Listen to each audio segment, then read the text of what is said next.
How I see the future of a content calendar is where in the past maybe it was a lot of SEO driven content, keyword driven. Maybe you were publishing 8, 10 more times per month.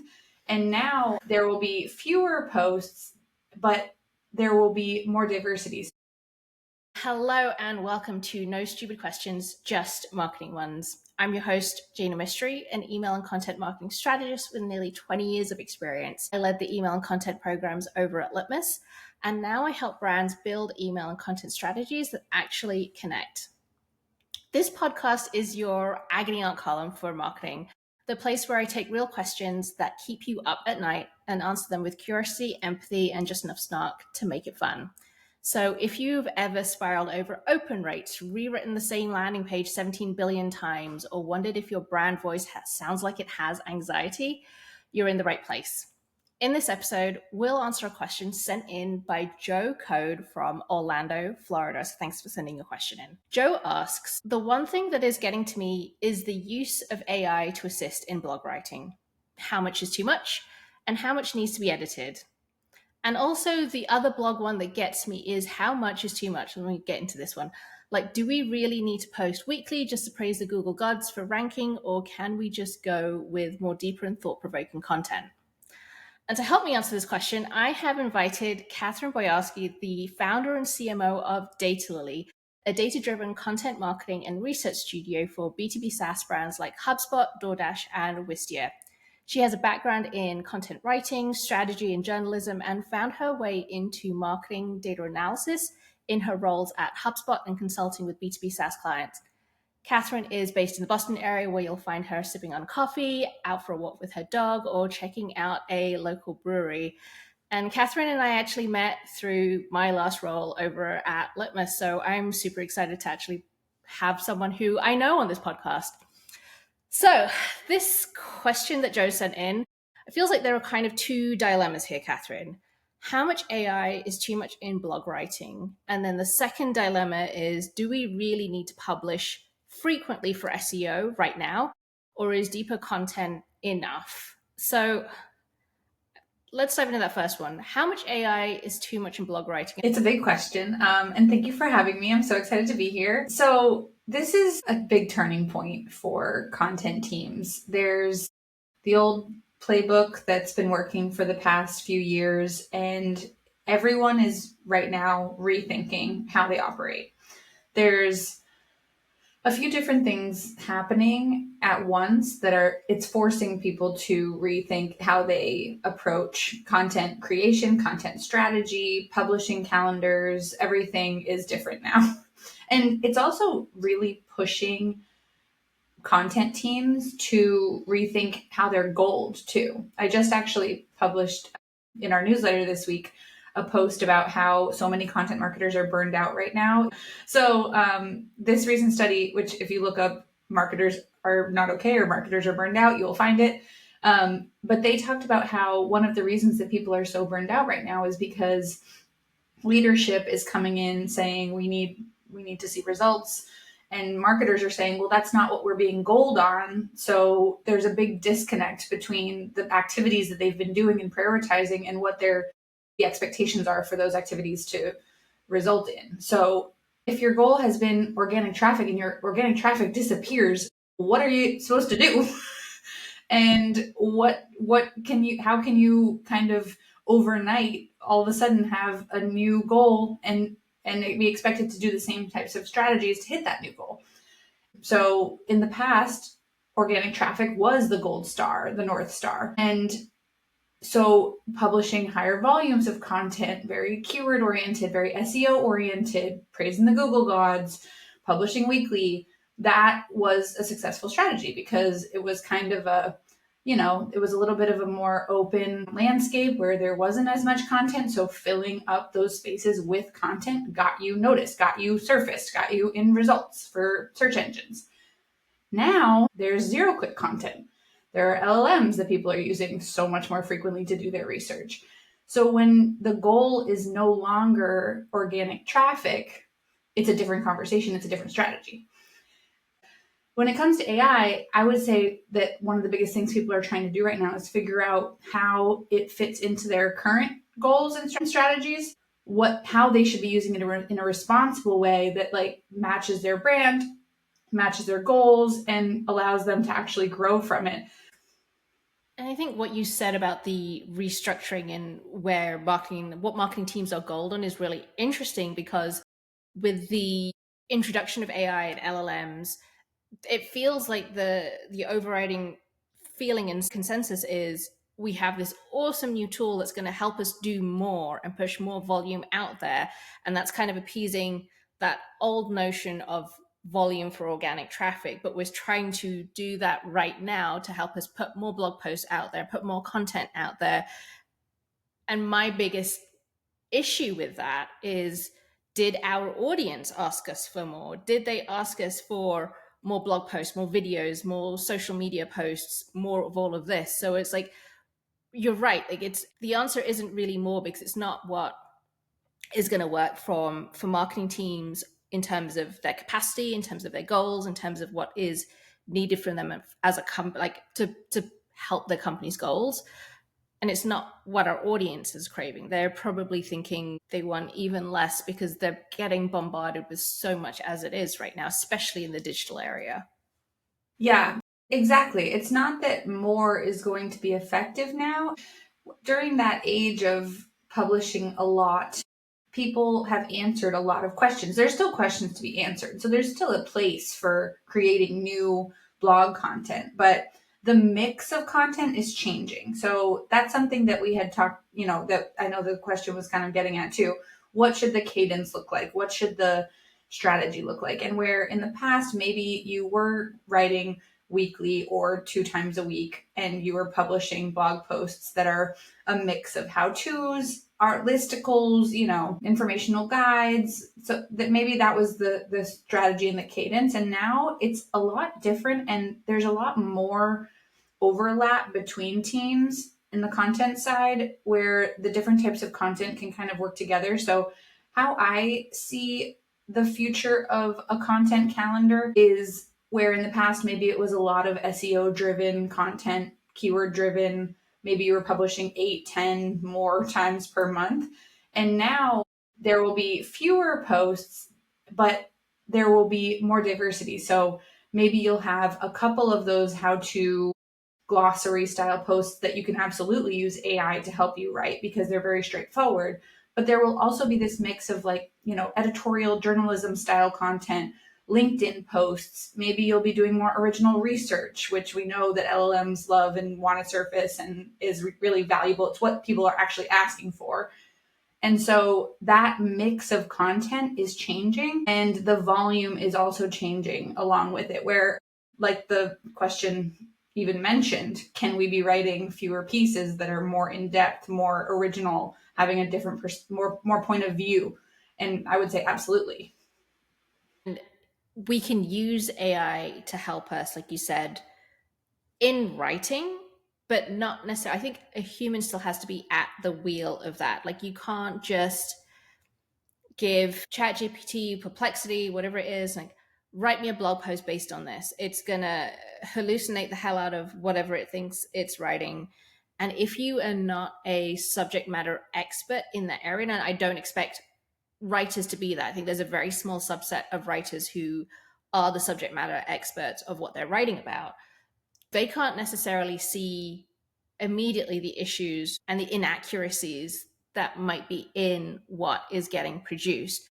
So if you're thinking about using AI in writing specifically, where do you think it would work well if it's not creating that first draft? Because I've tried creating first drafts of blog posts with AI, and it's so hard for me to like track back from what it's produced, because I read it and like, it's kind of good enough. It's fine. I can use this. But then if I were to write it myself as a first draft, I would probably write something completely different. So like, where do you see AI being useful for a content writer?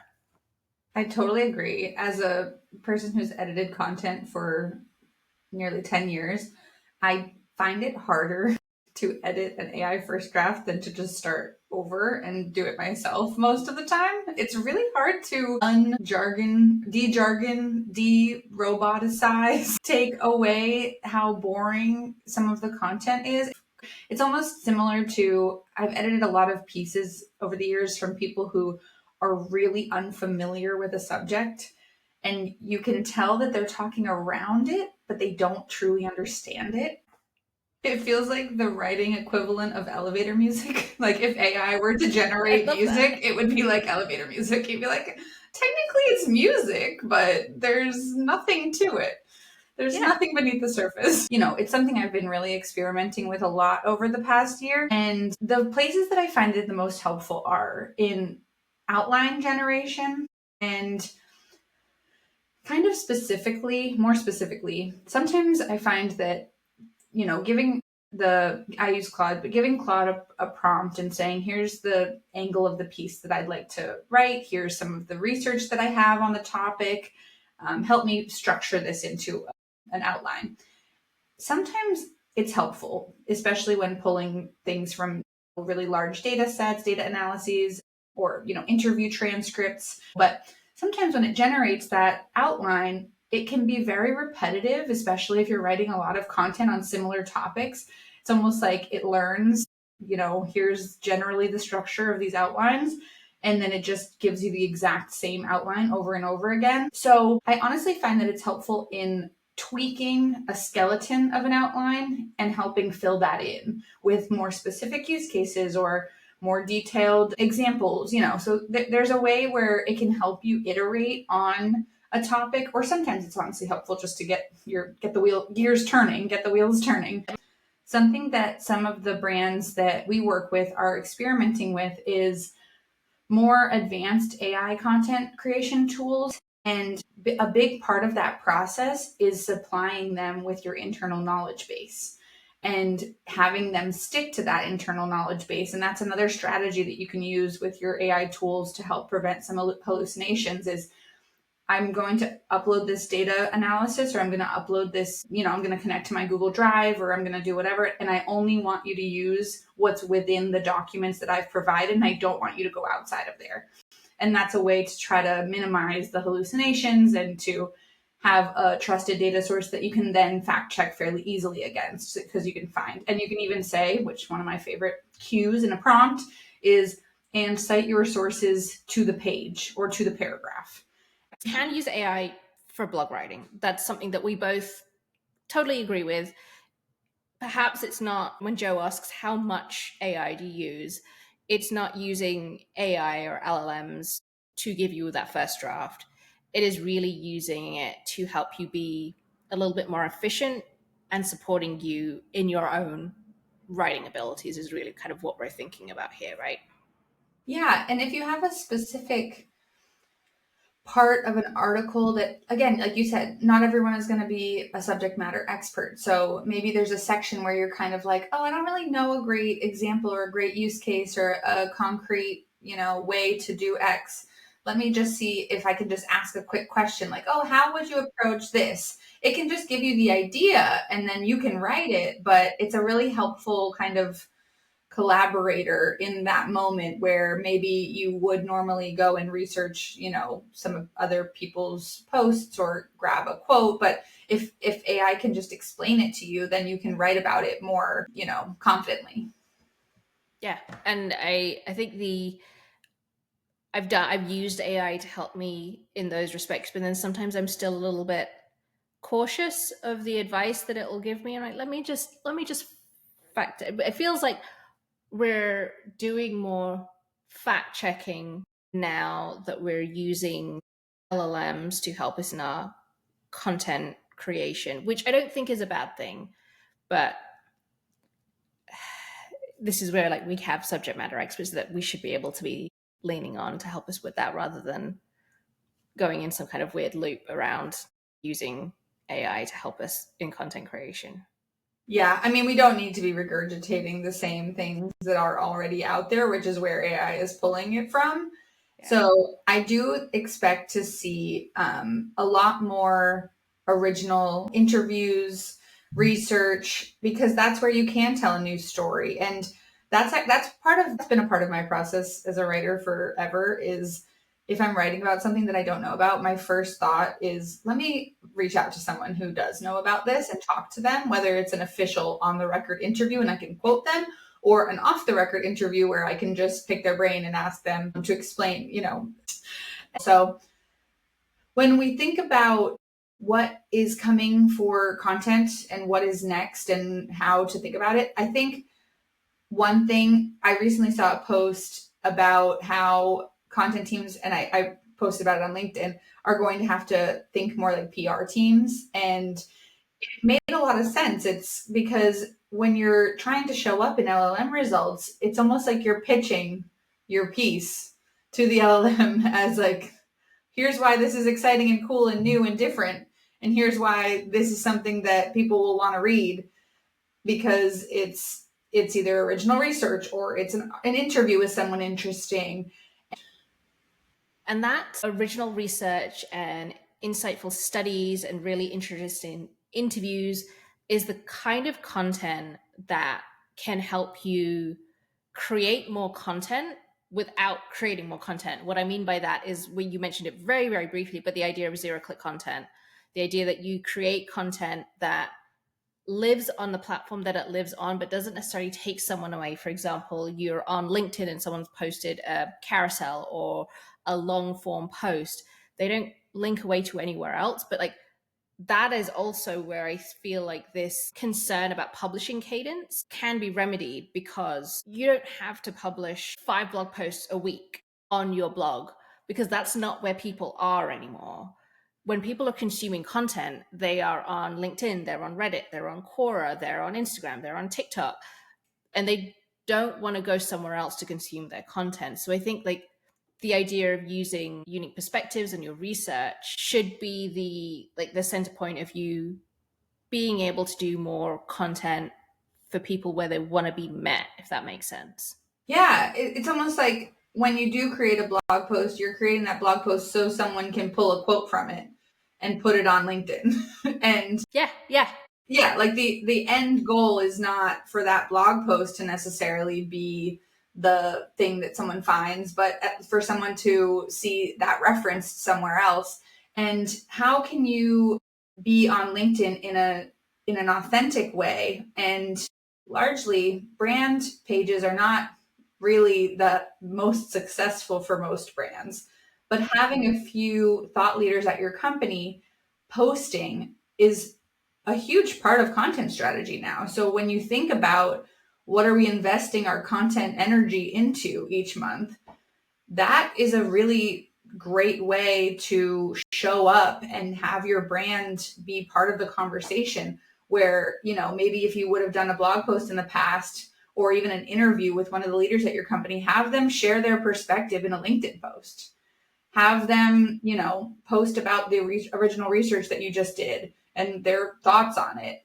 If you're writing 30 to 40 blog posts a month, you're on this continuous treadmill of creating content that doesn't translate to traffic or leads, doesn't contribute to your business goals. So that's the thing that I'm like, people just need to stop doing that. It's just too much. I think I was advocating for that a few years ago, but there's still this kind of consensus, but if you're not putting fresh content out there, no one, it's not going to do anything. It's like, no, I vehemently just disagree with that. Yeah, it is. And it's the types of things that you can do a lot of experimentation to see what's working. There may be some posts that maybe your brand is focusing on something that's like a fairly new topic. Not that many people have posted about it. There's not that much information out there on it. So some of those things may still work, but going all in on a strategy like that and just ramping up is not going to work. You want some content that is educational, informative, glossary type posts, how-to type posts, and you want some that's thought leadership. Your brand needs to have an opinion, a perspective. You need to show what you stand for and kind of give more of that angle. And so that's where the PR mindset comes in, and that's where it's the perfect platform is a leader at your organization coming from their perspective. So thinking about that mix, it is leaning heavier thought leadership, where maybe thought leadership was a smaller percentage in the past. it's becoming more important because starting a conversation, getting engagement is becoming a higher priority goal for content teams. Where in the past, maybe it was the traffic, now it's the actual engagement, which is leading to more, qualified people showing up and taking action and engaging with you. And so I think that piece of it is a big difference. And that's the piece where AI is helpful as part of the process, but you really need that human perspective and original kind of ideas to be able to even lead the AI or use the AI to get to that place.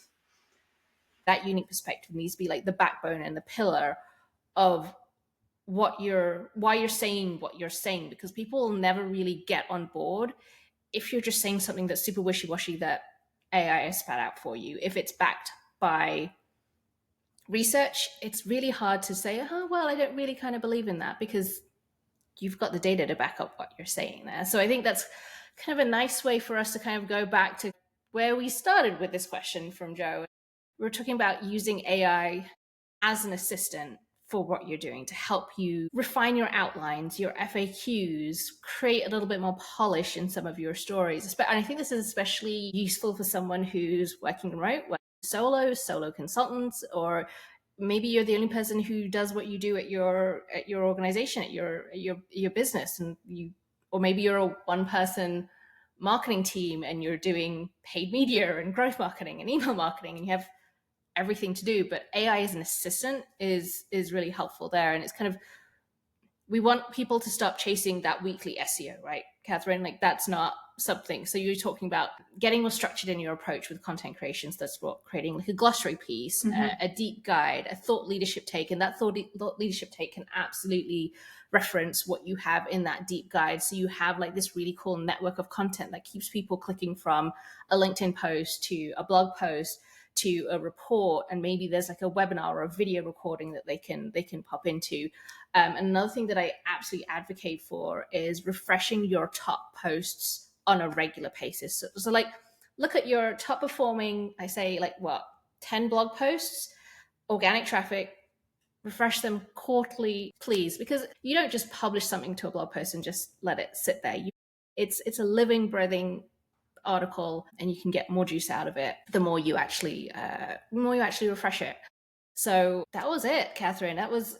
We went through a lot. I feel like we went through a whole gamut of emotions of AI, content creation, zero-click content, LinkedIn. It was great. So thank you so much for joining me today. Before I go, I've got a couple of questions for you.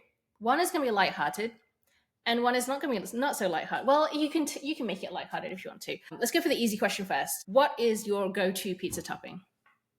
Pizza topping, pepperonis and olives.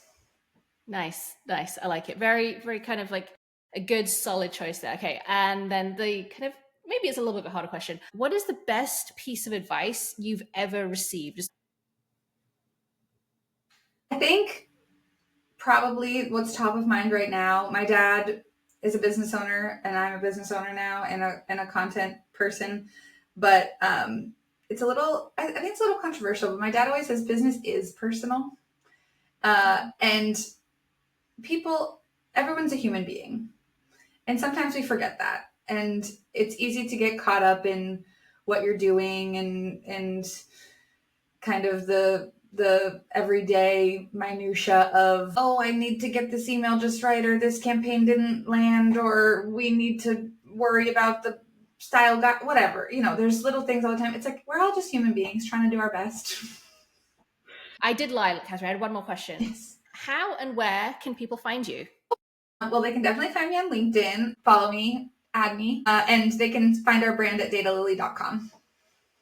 Awesome. Thank you so much. So if you have a question you're not sure who to ask, send it my way. You'll find the submission link in the show notes. Thank you so much, Joe, for sending in your questions.